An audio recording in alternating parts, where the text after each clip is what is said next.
Women in Aviation. Informational text by Patricia and Frederick McKissack. American aviation was from its very beginnings marred with sexist and racist assumptions. It was taken for granted that women were generally inferior to men and that white men were superior to all others.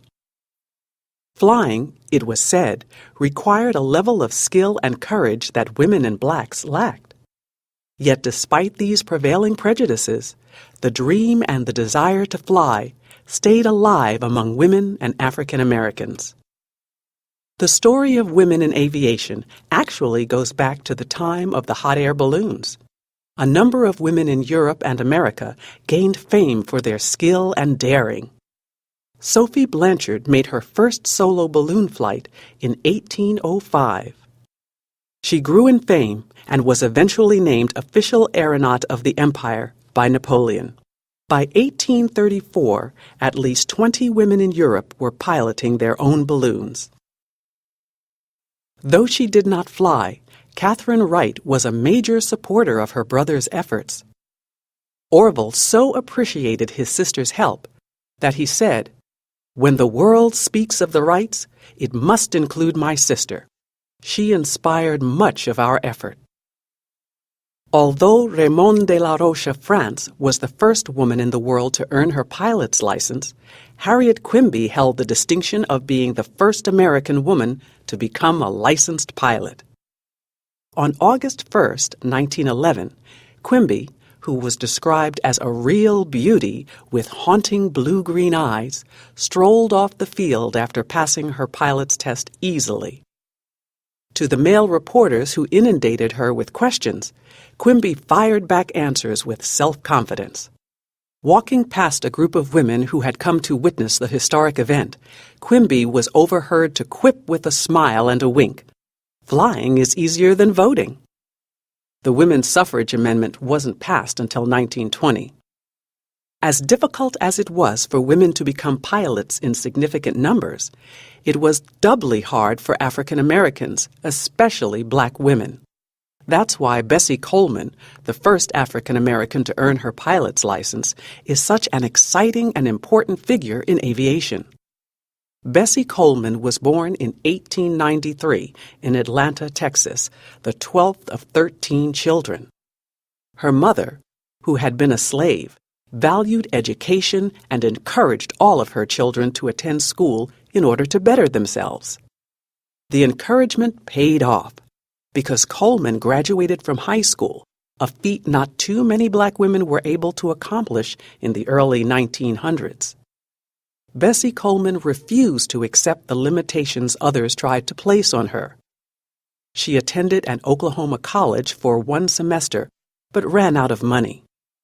Accepting the offer of one of her brothers to come live with him and his family in Chicago, Coleman found a job as a manicurist. She fully intended to return to school after saving enough money. But she never did. While in Chicago, she learned about flying and made a new set of goals for herself. She wanted to be a pilot. Coleman learned about flying from reading newspaper accounts of air battles during World War I. She tried to find a school that would accept her as a trainee, but no American instructor or flying school was willing to teach her.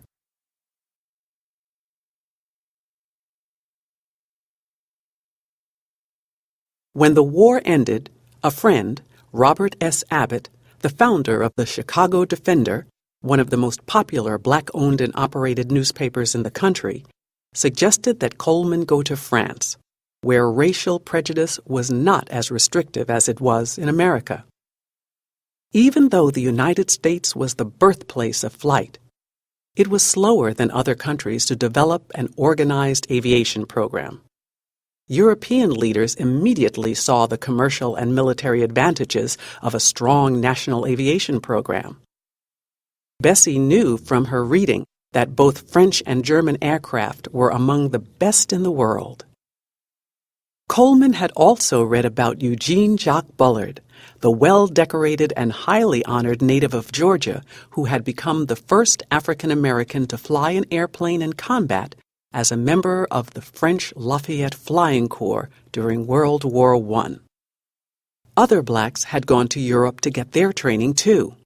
Coleman realized that if she were ever going to get a chance to fly, she too would have to go to France.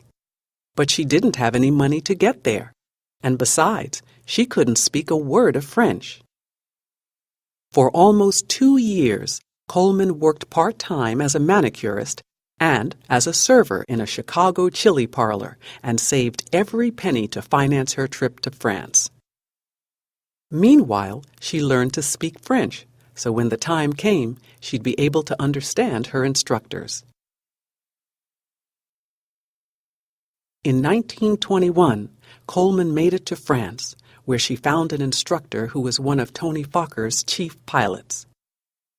Fokker, the famous aircraft manufacturer, said Coleman was a natural talent. On June 15, 1921, Coleman made history by becoming the first black woman to earn her wings, thus joining the ranks of the handful of American women flyers. Returning to the United States, determined to start a flying school where other African American pilots could be trained, Coleman looked for ways to finance her dream. There were very few jobs in the aviation industry for women or blacks. She soon learned that there was little or no support for a black woman who wanted to start a flying school. To call attention to aviation and to encourage other women and African Americans to take part in the new and growing field, Coleman gave flying exhibitions and lectured on aviation.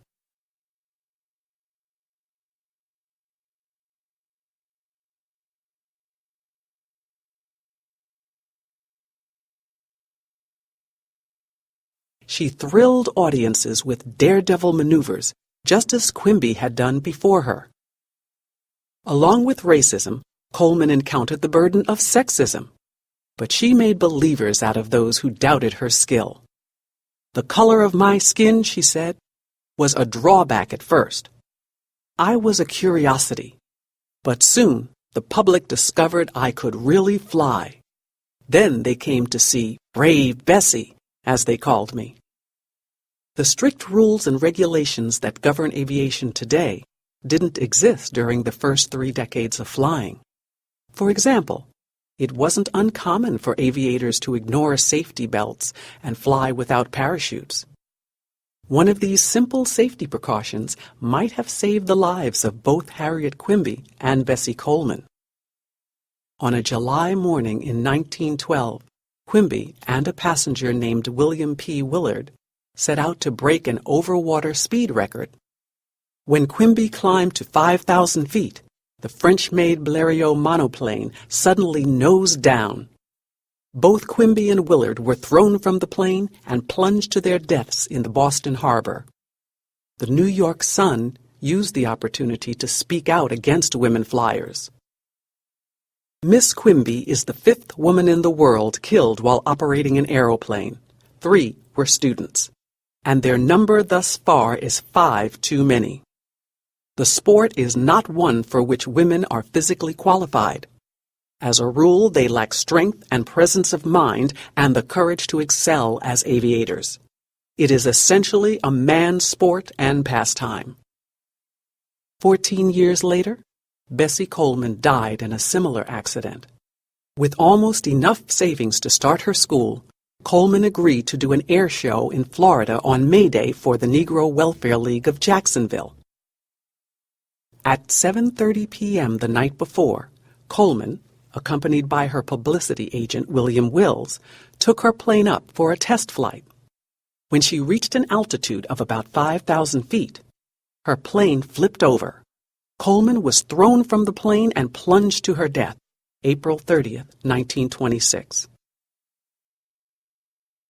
Wills died seconds later when the plane crashed. Once again, critics used the tragedy to assert that neither women nor blacks were mentally or physically able to be good pilots.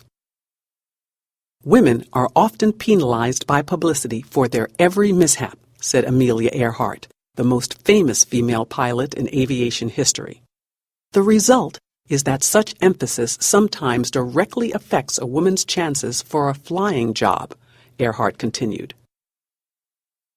I had one manufacturer tell me that he couldn't risk hiring women pilots because of the way accidents, even minor ones, became headlines in the newspapers.